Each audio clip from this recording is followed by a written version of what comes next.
Good evening, one and all. Myself, Nandini. I'd like to present before you all what we are doing in our Nokia lab from 2010 onwards. Although some of the applications are already available, the different angle they have been computed. It was inaugurated on March 13 by Padma Dr. V.K. Atre. We have a typical vision that is to build research-oriented learning environment that responds swiftly to the challenges in mobile application development domain and thus facilitating to inculcate a sense of societal and ethical responsibility among the students community. And our research focus is on mobile commerce, security in transactions, healthcare and women's safety, and agriculture as well. We have students not only from computer science but also from ENC, telecommunication engineering, all of them put together. They're working in the Nokia lab, and we have trained them on some of the basic requirements. This was the advanced QT training that was held in Belgaum in 2011, and we are trying to develop the mobile apps, which is nothing but internet applications designed to run on smartphones and other mobile devices. Some of the earlier projects that we had done was Qt image editor for Nokia Internet tablet, a touch-to-speech application, and language translator and Wikipedia by reference. These were few of the projects that we had carried out earlier, and we have put them to use. No doubt we have to carry them forward.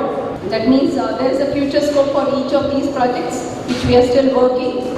Ours being a 4-year course, we have our own regular lab and theory, but apart from that, the interest group again have come forward and they work either in the vacation or beyond the study hours, and they have developed some of these applications. And the ongoing students projects are, we have mobile application for physically challenged people, then we have application for safety of women, we have dynamic profile management, which is of students' interest, and we have emergency doctor, healthcare, pocket dictionary, and so on. This is for the special people in order to communicate between amongst themselves or with the other people, to solve the communication problem among people with different disabilities, to hear, speak and see, and their communication with among themselves or with the other normal people, and how we create an interface which will give people with different disabilities a feel of communication is what we are focusing on. Some of these projects are already conceptualized and the design is ready. Now they have to implement these things. Yeah, the features that this mobile application for special people would include voice to text and text to voice conversion, if required, a language translator, voice samples which are already preloaded, multi-language dictionary, and a user-friendly interface for them. Then we also have typically, like any other apps, the healthcare alerts, the pocket dictionaries, and then another interesting one what our students taught us for the safety of the women. How do they develop an app? That is, they have to put their safety mode on, and then if emergency, it has to generate an automated communication. Now emergency, again, they have classified it into alarming event, long press event, or it could be a screen event wherein it is already recorded.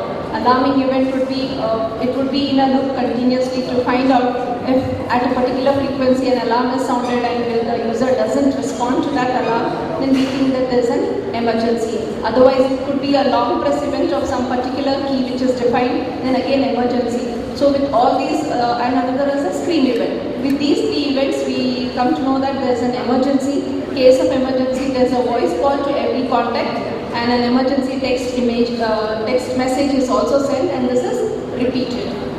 So this is already conceptualized. We need to implement it and come out as a good app.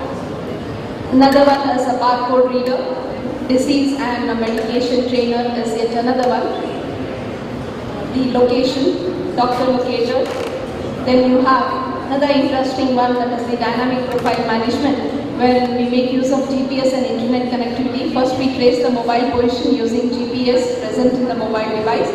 We retrieve the information regarding that particular place, calculate the noise level using the microphones, and then with the help of the place information and noise level, the app sets the appropriate sound profile and tune the ringing volume. It means if a student by chance, if he enters the class with a mobile in his pocket, then automatically the volume should go mute. That is what is their intention. So these are some of the features of this dynamic profile management. It doesn't put us in any embarrassing situation, maybe in a meeting or anyway with this application. Apart from these developments, we also have a research focus wherein we are involving some MTech students, and one such is in the mobile commerce. And some of the challenges in mobile commerce, what we have typically taken as the auction mechanism or a bidding mechanism, and how do we do this? This we have done it on a wired platform. The repository of the auction services was developed, and once it is developed, based on the user requirements, the customized services were given to the user in turn, and after that the user will log in and bid in and so on. But bidding was not done physically by the user, but by the smart software agents, and this is the importance wherein the user need not be connected to the internet all the while. It's a smart agent who is going to act on his behalf and then play or bid in various auctions. So that is autonomous bidding in simultaneous English online auctions. We have different objectives over here, and then with these objectives we are trying to work on it, and we are thinking most of it as cognitive computing would be used in that.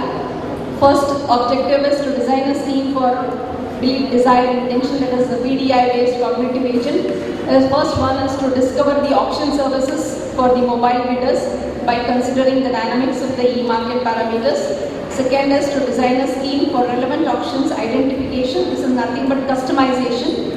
The third thing would be how do I predict my closing price in each of the simultaneous auctions that my agent is participating. And the last one would be to design a BDI agent based scheme to compute the bidding price during the auction progress by using the predicted closing price and bidders' behavior. That is the parallel whoever are bidding, based on that my agent is going to intelligently bid and compute the value. The initial budget is allotted to the particular software agent. And one of the work that right now I am working with Dr. Nagbhushan is e-market and bidder behavior based bidding scheme in English auctions for mobile users. This is a cognitive agent approach that we have considered. We are, the design phase is ready, but we have to convert this entire thing into an app which would be of greater use. Apart from this, we also, our students are also working on mobile transactions, wherein we design and develop cognitive agent-based secure transactions that performs intelligent authentication and maintains the data confidentiality. Some of the issues in secured are these following things. Again, we have different objectives while we are with that project. The last one is the agriculture. Everyone has developed a lot of apps for the farmers.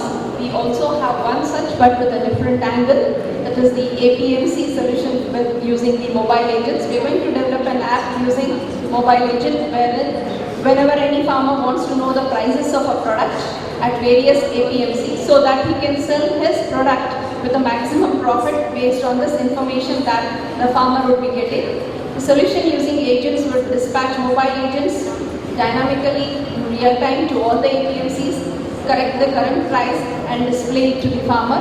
Apart from that, the agent will also help him to notify what crop he has to grow next and predict the weather conditions and other things in market. These are the objectives of our project.